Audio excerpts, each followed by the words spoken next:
Қазақ бейнелеу өнері көркем кескіндеме, мүсін, графика, сәндік қолданбалы өнер салаларын қамтитын ұлттық дүниетанымға негізделген көркем өнер. Бүгінгі бағдарламамызда қазақ графика өнері жайлы сөз қозғаймыз. Графика бейнелеу өнерінің бір жанры. Гректің грапа деген сөзінен шыққан. Қазақша жазамын, сызамын, сурет саламын деген мағынаны білдіреді. Графикаға гравюраның литография, линогравюра, офорт секілді түрлері және плакаттық сатиралық сурет салалар жатады. Қазақстандағы графикалық суреттердің ежелгі түрлеріне Балқаш, Түркістан, Маңғыстау және тағы басқа жерлерде жартастарға салынған суреттер жатады. Ал қазіргі заманғы қазақ бейнелеу өнеріндегі графика 1930-1950 жылдары аралығында қалыптасты.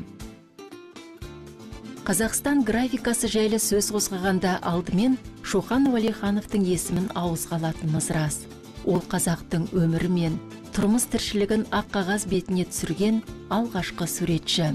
Кең байтақ еліміздің талай жерін аралаған Шоқан Уәлиханов көптеген суреттер қалдырған. Уәлихановтың еңбектері бұл күндері Санкт-Петербург мұражайында сақтаулы.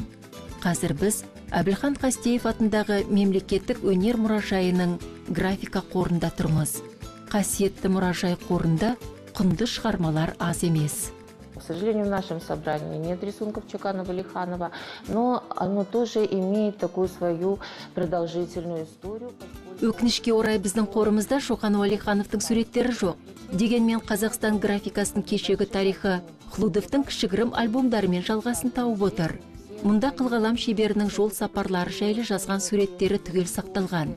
Қазір біз бұл суреттер бізге көп жайдан сыр шертеді.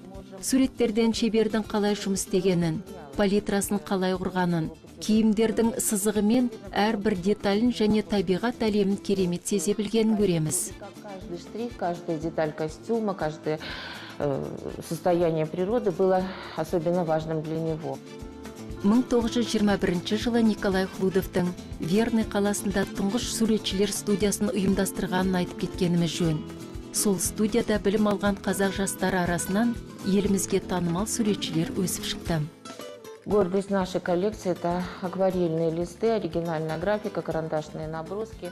Біздің коллекциямыздың мақтанышы деп тұңғыш ұлттық кәсіпқой суретшіміз Әбілхан Қастеевтің акварельде жазған және қарындашпен салған суреттерін айта аламыз.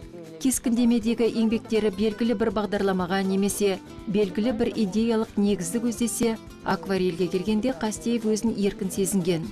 Оның акварельдегі жұмыстарынан қысқы көктемгі пейзаждарды, жалпы қазақ елінің сұлу табиғатын жырлауы және оны құсышар биіктіктен суреттеуі туған жеріміздің табиғатын одан әрі әсерлей түскендей. Сондай-ақ суретшінің 1938 жылы салған автопортретіне де назар сала кетейік. Бұл портрет жайлы айтпаған және жазбаған зерттеушілер сірә кемдеген шығар. Өздеріңіз көріп тұрғандай, суретші автопортретте басына құлақшын киіп, мойнын бөкебаймен қымтап орап салуы және суретті овал тәрізді алуы кәдімгі фотосурет сияқты өте әсерлі шыққан. Меніңше осы портретте шебердің мінез құлқы мейлінше шынайы көрініс тапқан. Но вот в этом портрете, как мне кажется, наиболее ярко представлен характер мастера. Қастеев атындағы мемлекеттік өнер музейіндегі графика коллекциясының деңгейі жоғары. Мұражайдың графика қорында 8 мыңға жуық туынды сақталған. Оның 5 мыңы баспа, ал 3 мыңға жуығы түпнұсқа. Қазақстан графика жинағының қалыптасуы 1935 жылы Қазақстан СССР-ның 15 жылдығына орай өткен үлкен көрмеден бастау алады. Алматыда өткен алғашқы көрмеге 15 суретші қатысады. Олардың қатарында Әбілхан Қастеев, Бортников, Исмаилов, Крутильников және тағы басқалар болады. Кейіннен осы мерейтойға қойылған еңбектер ең алғашқы ұлттық галереяның қалыптасуына негіз болып табылады. Әубәкір Исмаилов – это первый художник, который... Әубәкір Исмаилов графикалық шығармалармен ел аралап көрме өткізген тұңғыш суретші. Біз ол кісіні алғашқы көшпелі көрме ұйымдастырған суретші деп танимыз.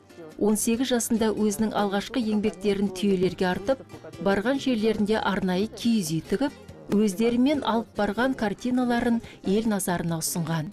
Мына жерде Әубәкір Исмаиловтың қазақ эпосына арналған иллюстрациясын көреміз. Казахскому эпосу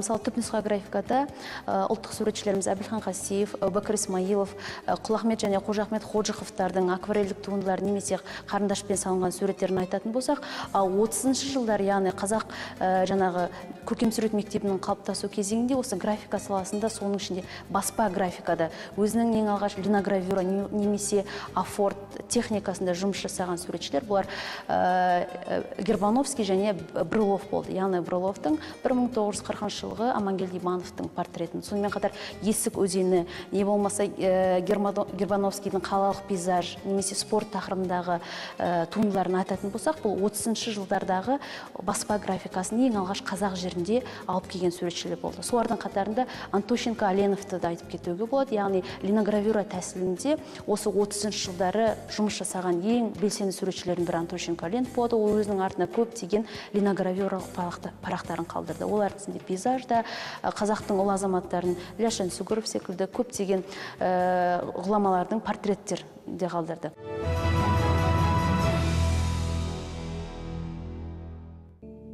Қазақ графикасының келесі даму кезеңі Мәскеу мен Санкт-Петербургте білім алған қазақ жастарымен тығыз байланысты. Осы тұста Евгений Сидоркиннің Лейпцигте өткен халықаралық көрмеден алтын жүлде иеленуі қазақ графика мектебінің қалыптасуына ерекше әсер еткені сөзсіз. Сидоркин сол жылдары станокты графикамен белсенді айналысып, баспа графикасы, литография және линогравюрада ондаған туындылар жасады. Удивительное качество Евгения Матвеевича в том, что он, будучи Евгений Сидоркиннің бойындағы керемет бір қасиеті Көркемсурет академиясын бітірген орыс ұлтының өкілі бола тұра, қазақ жеріне келгенде жергілікті халықтың қадір қасиетін, бар болмысын өз бойына сіңіре алғандығы. Мысалы, Алматының алмасы атты литографиялық техникада жасалған туындысы көп жайдан хабар береді. Бұл литографиялық таста жасалған бұл жұмыстың ауқымы кең және өте күрделі. Сәкен Сейфуллиннің шығармашылығынан алынған сериялық иллюстрациялық еңбектері де осы литографиялық техникада орындалған. Бұдан басқа Евгений Сидоркиннің қазақ халық ертегілеріне арналған линогравюралық техникадағы жұмыстарды өз алдына бір төбе. Посвящает своей работе народным казахским сказкам.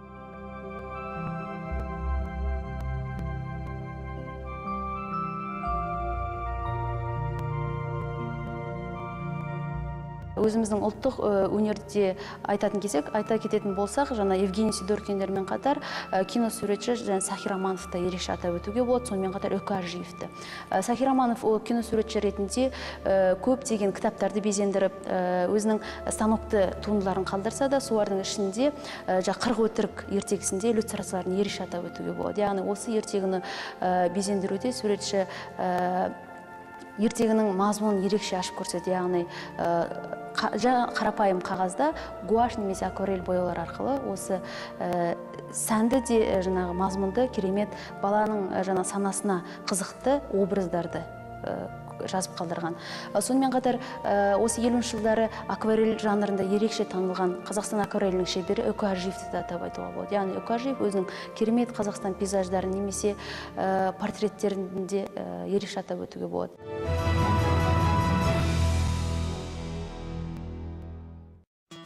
1960-70 жылдары Қазақстанда баспа графикасы жоғары дәрежеде дамый бастайды. Осы жылдары Балтабай Табылдиев, Табылды Мұқатов, Макум Хисамиддинов, Әділ Рахманов, Амандос Ақанаев секілді график суретшілер көзге түсе бастайды. Графика – это тонкая интеллектуальная сторона искусства. Это не каждому, конечно, это разобраться. Графика өте нәзік һәм интеллектуалды өнер жанры. Мұның қыр-сырына кез келген жан жете бермейді. Евгений Сидоркиннің Қазақстанға келуімен елімізде станокты графика саласы қолға алына бастады. Ол кісі баспа графика, литография және линогравюрада тікелей жұмыс істеген суреткер. Одан әрі бұл салада өзіміздің отандық суретшілер Макум Хисамиддинов, Исаттай Исабаев және басқа да әйгілі суретшілеріміз белсенділік танытты. Жалпы 1950-60 жылдары елге танымал суретшілеріміздің көпшілігі баспа графикасына көп көңіл бөлді. Сол кездері Қазақстан графикасы деңгейі жағынан Совет одағы бойынша үздіктердің қатарында болды. Және түпнұсқа графикада әлі де даму үстінде. Линогравюрада Темірхан Ордабеков, баспа графикасында Мұхтар Сыздықов, Қадырбек Хаметов және аралас тәсілдер жұмыс істейтін Нұрлан Баширов және басқа да талантты суретшілеріміз өз шығармашылықтары арқылы графика өнерінің өркендеуіне өз үлестерін қосып келеді. Бүгінгі таңда мына графика саласында көп суретші осы салаға бет бұра бермейді, өкінішке орай. Бұл сирек бейнелеу өнер саласында сиреп бара жатқан өнер түріне де өкінішке орай жатқызамыз. Графиканың шектеулі мүмкіндіктері болғанымен, бірақ мынау Темірбек Жүргенов атындағы өнер академиясының кескіндеме және графика факультетінде осы өнер саласына бет бұрған жас есімдер, танымал суретшілер бүгінде дәл салып келеді.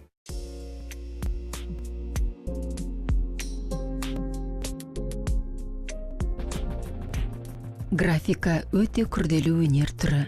Кескіндемемен салыстырғанда графиканың мүмкіндіктері көп деп айта алмаймыз. Өйткені мұнда түстердің өзі шектеулі. Дегенмен, ақ материалдың түсімен қара түс шығармадағы тереңдікті, көлемдік форманы және қозғалыс сияқты композициялық ерекшеліктерді шешуге үлкен мүмкіндік береді. Мына жиыстан кескіндемеден бір айырмашылығы графикада бұл екі түсті де болсын, көп светте болсын, көп бояуда болсын көрсетуге болады бұның. Бірақ бұның бір ыңғайлы жері графикада серияны жұмыс істейді, жаңағы көптеген. Сол айтам деген сөзімді жаңағы әртүрлі серияда жұмыс істеп, өзінің ойыңды халыққа жеткізуге жеңілдеу, чем майлы бояумен салғаннан гөрі. Майлы бояуда ол жаңағы оларда бір неде тақырыпта үлкен холыста салатын болсаң, сол холыстың ішінде жаңағы кенептің ішінде бәрін кіргізуің керек. Мына графикада бір жақсы жері жаңағы серияға істейсің, сосын неде бұның ішінде сосын жаңағы көптеген кеңістікті пайдалануға болады ақ пен қараның арасында.